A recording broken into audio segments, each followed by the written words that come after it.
Hey guys, what's up? It's JR Cuber, and in this video we have another unboxing from thecubicle.com. So let's go ahead and open it up and see what's inside.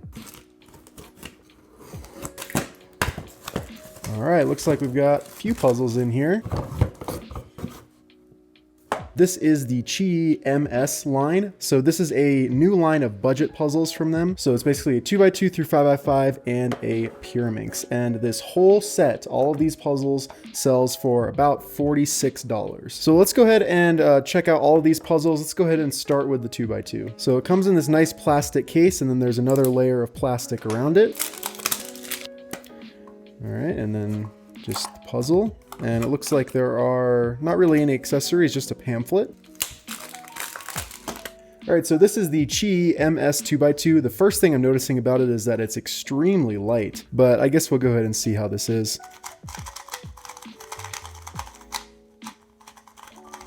All right, definitely not bad out of the right out of the box. It's really, really fast and very smooth. It's got a bit of a sandy smooth feel, really clean turning, definitely. Feels really nice. It's not really crunchy or locky at all at the moment. Just feels really fluid and nice. Cuts corners well. Maybe not super well, but decently at least. I'm sure that could be fixed with some tensioning. The magnet strength is really nice as well. It's quite subtle. I barely even noticed it at first, but it's definitely there. So yeah, overall, really fluid, nice turning puzzle. Really not much of a 2x2 solver, but you know, a good 2x2 is always nice to have, and this definitely seems like a really nice one. It's also very, very cheap. This one is $7. All right, let's go ahead and check out the 3x3. So that would be this one.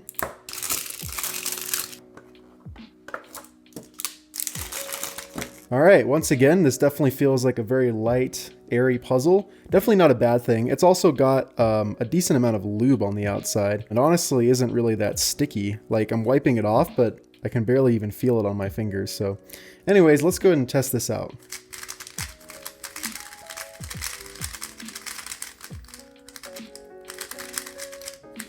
Okay, very, very interesting. So it has a very similar feel to the 2x2 in that it's also quite light and airy. The turning is quite speedy. The turning on this puzzle definitely feels a lot more crunchy though. Honestly feels a little bit uncontrollable almost, like, I don't know, it doesn't feel like the turns are super consistent at the moment. It, like, sometimes I'm overshooting, sometimes I'm undershooting. Maybe I'm just not warmed up, I don't know. This puzzle costs $8, so only $1 more than the 2x2, which I think is a steal. For $8, this is a great, great puzzle.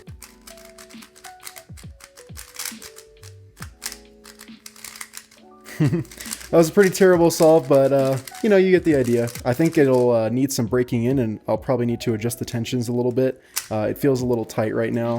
Doesn't seem like it can really barely corner cut at all, but really not too bad out of the box. All right, let's check out the 4x4.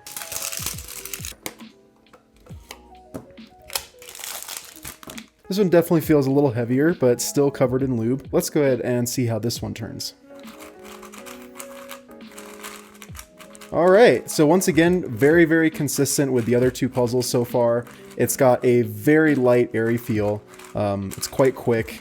With all these puzzles, the turns are very, very easy to make. The puzzles still feel reasonably controllable, but the turning itself is just extremely effortless. Inner layers are a little stiffer. The magnets definitely are a good amount stronger, so they're not quite as easy to turn as the outers, but that's really not too bad. Yeah, this feels really good. Once again, it feels quite fluid. It doesn't really feel super locky, even though the corner cutting also really isn't that great on this puzzle.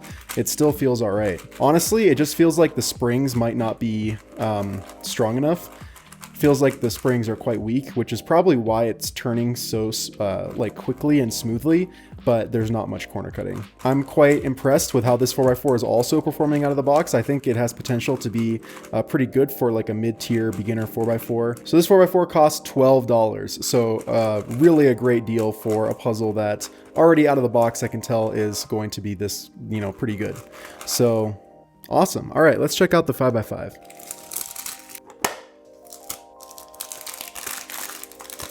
And this 5x5 comes in at $15, so also very cheap for a 5x5, but let's go ahead and see how it performs. Ooh, I really like this. Okay.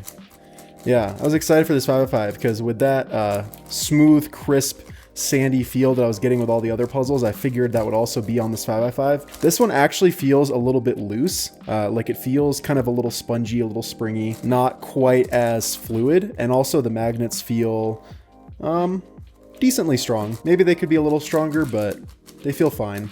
I think maybe I just need to tighten it up a bit. The corner cutting is fine. Doesn't really matter that much anyway. Even though it feels a little spongy, I'm also not feeling like the cube's gonna pop, which is a big thing. Because those center pops can be pretty nasty. You can kind of force them to see how well the cube handles it. So you can kind of force it like that, and it's really not bad to force back into place. Sometimes it can get pretty tricky and it doesn't want to work.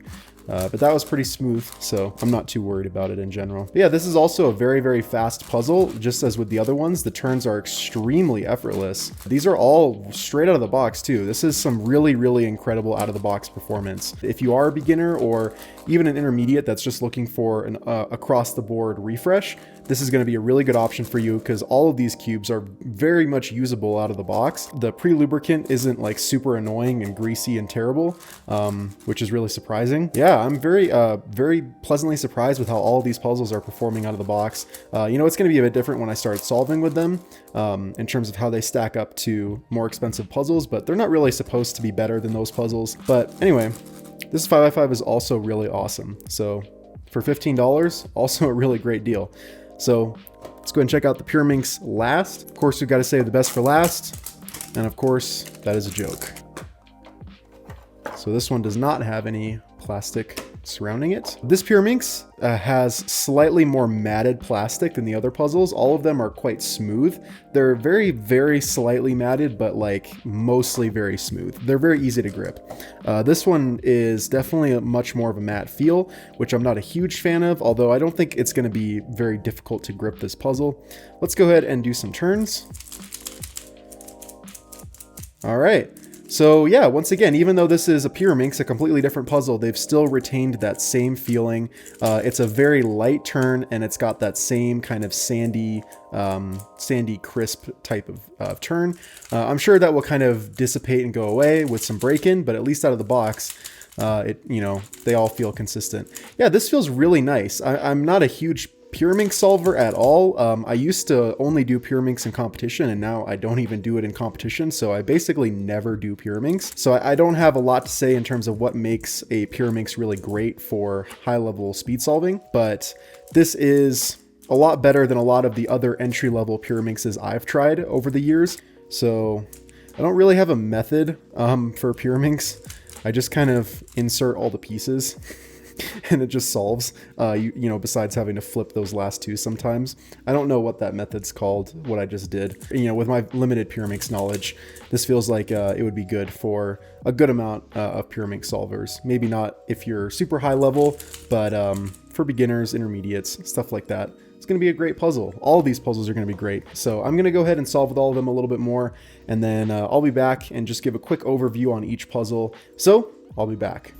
Okay, so after some break-in time, surprise, surprise, all of these cubes are still really good, at least for the price. I'm going to start this review segment by just blowing through the 2x2 and Pyraminx because I really don't have anything to add from what I said previously. The 2x2 is great, turns well, doesn't really lock, it's nice and light, the magnets are good. That's really about it. I really couldn't care less about 2x2. Oh wait, I actually can care less about an event, and that would be Pyraminx. Yeah, I also really have nothing to say. It turns good, it doesn't pop. Yeah, get it if you want a magnetic Pyraminx, that's good, because it's pretty good. All right, now that that's out of the way, let's talk a little more about this 3x3. So I do think that this is a good 3x3, nothing that will blow you away or anything, but if this is your first magnetic cube or just first speed cube in general, you'll absolutely love it because it's a very basic cube that will serve the needs of a wide audience. What I mean by that is that the performance and feeling is middle of the road enough to be pleasing for the most amount of cubers. Sure, it's not all that exciting of a puzzle, but if you just want a good cube without having to worry about whether the cube will suit your turn style or if there are any specific trade-offs you have to be aware of, get this cube because there really isn't anything like that. I actually quite like the feeling of the cube too. It's pretty nostalgic of something like a Diane Zanchi. The puzzles actually sound really similar. This cube has become really crunchy and clicky after more break-in, which is why it reminds me of the Zanchi. That was considered a pretty fluid, smooth cube at the time, if I remember right at least. But of course, that means smooth and fluid compared to other cubes at the time. By today's standards, the Zanchi is quite a clicky, loud cube actually. But getting back to this cube, I do like the feeling, although the harshness of it does wear on my hands after a while, making me want to switch to a more silky smooth puzzle. That's probably just me getting older though and not being able to cube for 7 hours straight like I could when I was 13. The cube also doesn't have the best corner cutting, so locking is a little more prevalent than with some other budget cubes, but if anything, it'll force you to be a bit more conscientious of how rough your turns are, which I think is good for newer cubers. That does kind of contradict what I said earlier about not having to worry if the cube is made for a specific turn style, but if you are turning too roughly, this I think would be a good cube to get because I feel like it's kind of good training to get you out of that habit. But yeah, everything else about the cube is fine. The speed is fine, the magnets are fine, there's really no big glaring problems. So yeah, good magnetic budget cube. All right, 4x4. This one is probably my least favorite of the group. 4x4s seem to be notoriously hard puzzles to get right.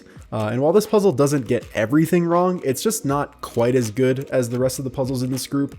The fatal flaw of this puzzle is the locking. This one locks up the most, especially when doing slice turns. It's just absolutely atrocious. I haven't gotten a single clean, lockless PLL parity execution yet, which is definitely not good. But honestly, other than that, the cube is great. The turning has that same crispy, crunchy feel, and it's actually really fast. The middle layers turn really easily, even with heavier magnets. I haven't experienced any pops. Corner cutting definitely isn't the best. It's just so darn snappy that you're constantly feeling like you're forcing through turns. It's just not a very smooth solving experience at all. Maybe I'm just turning too roughly, but this cube just isn't good enough for me to try and reinvent the way I turn 4x4. So yeah, decent, not great. For a budget magnetic 4x4 though, I don't think you could do much better. Maybe with some more break-in and maybe a spring swap, and this cube might be really good.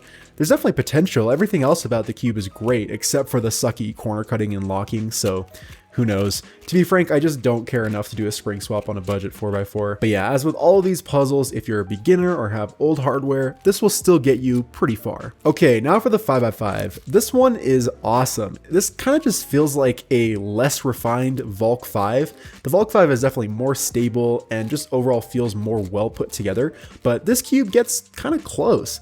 It's got a similar crunchy feel to all of the others, but this one has a much more forgiving corner cutting and locks way less than the 4x4. It's really fast too, almost as fast as the Valk, which I'd say is the fastest 5x5 I've ever tried. It also generally feels pretty stable. Definitely not the most stable, but it keeps itself together just fine. I really haven't had any big lockups or pops at all either. Corner cutting is definitely the best, I've got to say, and overall, it just solves really nicely. Nothing ever stood out to me as being that annoying or troublesome while solving this cube. It's just pretty great. So if you don't want to break the bank with a new 5x5, this one will get you pretty close to where the top of the line cubes sit. All right, so those are the QiYi MS cubes, great budget cubes, perfect for beginners or just anyone still living in 2016 who needs a refresh. The links will of course be in the description. Quick side note before I head out, this actually will be the last video that I recorded in my apartment. I'm moving my filming setup into a new studio space just for YouTube. So you guys will see the new setup in maybe the next video, depending on when I get this cubing at sea vlog done. All right. If you guys like this video, make sure to hit that like button, turn notifications, and subscribe if you haven't already. Thanks for watching, guys. Bye.